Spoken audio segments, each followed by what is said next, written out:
Olá, queridos alunos, boa tarde. Hoje nós vamos continuar nossa aula sobre o romantismo, né? O romantismo, primeiramente nós vamos estudar sobre o romantismo em Portugal, características, contexto histórico, principais autores e logo depois nós vamos estudar o romantismo no Brasil. Então, o romantismo ele é marcado pelo lirismo, pela subjetividade, pelo predomínio da emoção e pela expressão do eu. E o que foi o romantismo? A gente já viu na aula passada que o romantismo ele foi um movimento cultural que exalta o instinto e privilegia as emoções contra a razão. Para além de um movimento cultural com manifestações na literatura, na pintura e na música, o romantismo foi um estado de espírito que fez bandeira de liberdade do individualismo, pelo que se converteu na ideologia dos revolucionários liberais. Aí nós temos aí as características gerais do romantismo, que inclusive a gente já falou, né, de forma bem sucinta na aula passada sobre algumas delas: o subjetivismo, a liberdade criadora, o sentimentalismo, a evasão, a idealização da mulher, o culto à natureza e o senso de mistério e a morte.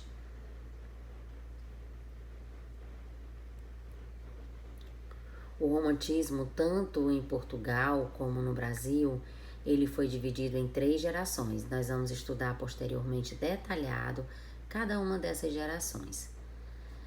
A primeira geração a gente chama de geração nacionalista ou histórica.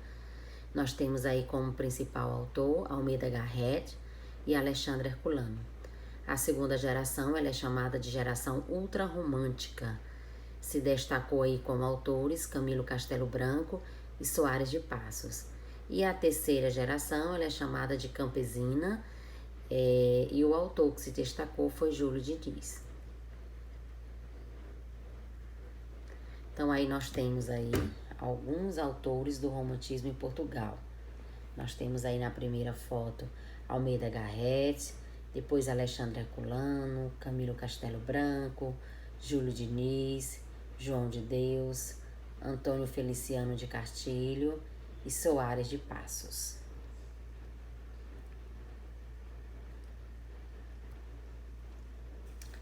Nós vamos...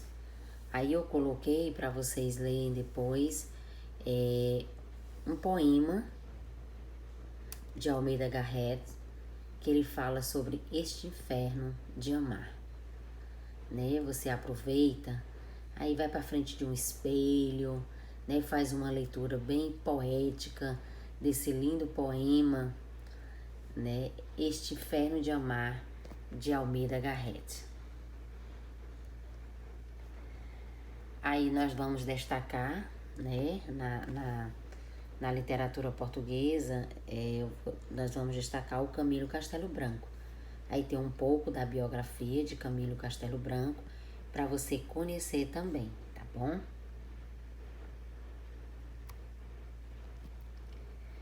Destaquei aí as 3 grandes obras de Camilo Castelo Branco: Amor de Perdição, 3 livros, Amor de Salvação e Eusébio Macário.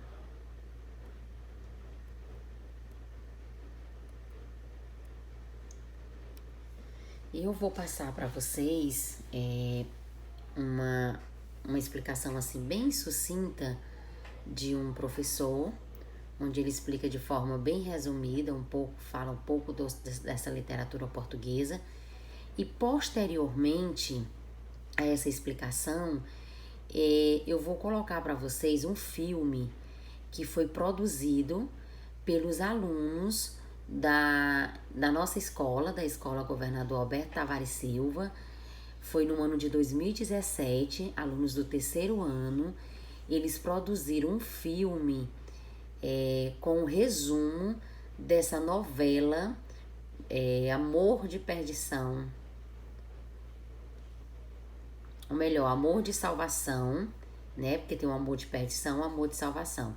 Amor de Salvação, de Camilo Castelo Branco. Camilo Castelo Branco era um novelista, escreveu várias novelas, né? E os meninos do terceiro ano produziram um filme com essa obra de Camilo Castelo Branco, que eu vou passar posteriormente.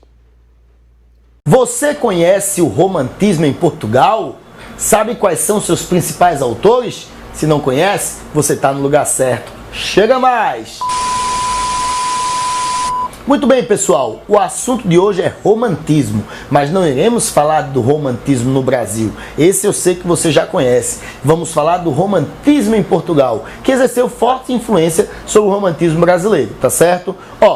A primeira coisa que você tem a saber é que o início se dá em 1825 com a publicação da obra Camões, poema épico de Almeida Garrett. O contexto histórico está marcado, pessoal, por uma certa euforia nacional. Por quê? Dom João VI, que estava aqui no Brasil desde aquele período joanino, decidiu voltar para retomar a coroa portuguesa. E aí, pessoal, isso faz com que surja um sentimento nacionalista na sociedade portuguesa, beleza?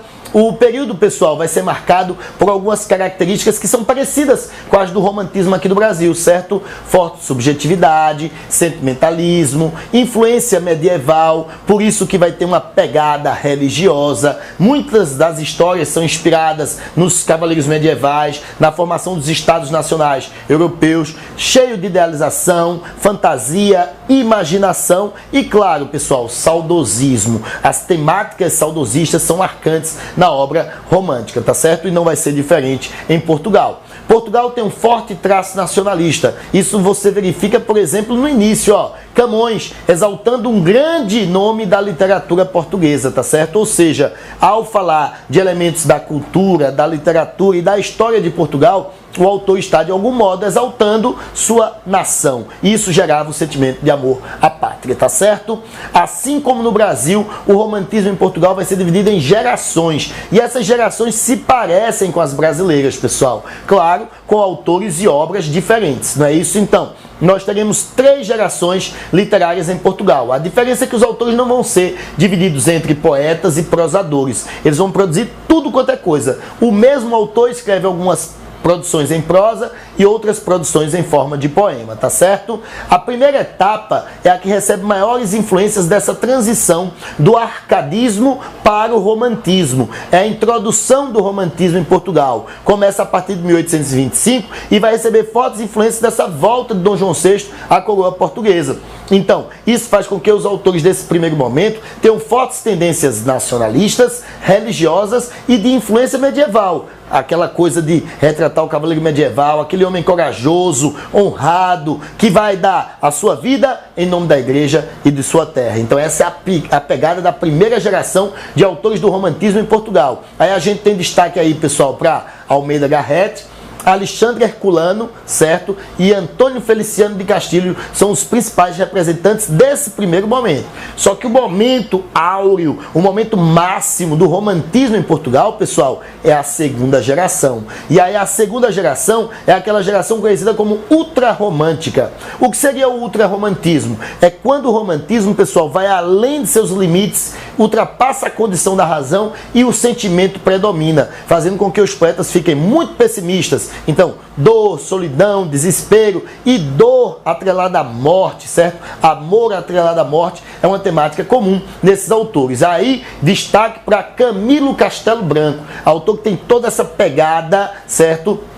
Voltada à condição mórbida, sombria, sentimentalismo extremado. Autor de 2 grandes romances românticos, tá certo? Um chamado Amor de Perdição e outro chamado Amor de Salvação. Este é o grande representante do romantismo em Portugal. Falou de romantismo, lembra de Camilo Castelo Branco, beleza? A terceira geração, pessoal, ela já está no finzinho do romantismo. E o finzinho do romantismo, é uma transição entre o romantismo e as ideias realistas. E as ideias realistas já demonstram uma certa perspectiva social. Aí você vai perceber um autor mais consciente, trabalhando com personagens mais complexos, construídos psicologicamente. E aí então a gente lembra de Júlio Diniz, autor da famosa obra As Pupilas do Senhor Reitor. Beleza? Então, 3 momentos: uma primeira geração nacionalista, voltada à Idade Média e à religiosidade, e aí Almeida Garrett é o destaque. Uma segunda geração pessimista, voltada à solidão, ao sentimento amoroso, à morte como forma de evasão, que é a geração ultra-romântica, e aí Camilo Castelo Branco é o destaque. E uma terceira geração que já tem uma certa preocupação social, mesmo predominando o sentimentalismo, e aí nós chamamos a atenção para Júlio Diniz, que é o autor de Pupilas do Senhor Reitor. Beleza? Essa foi nossa revisão sobre romantismo em Portugal. Espero que vocês tenham gostado. E aí, ó, é importante para que você possa entender como se deu esse romantismo em Portugal, que você veja esse vídeo que eu vou indicar aqui em algum desses lados da tela. Beleza? Valeu, pessoal. Detona no vestibular. Tchau.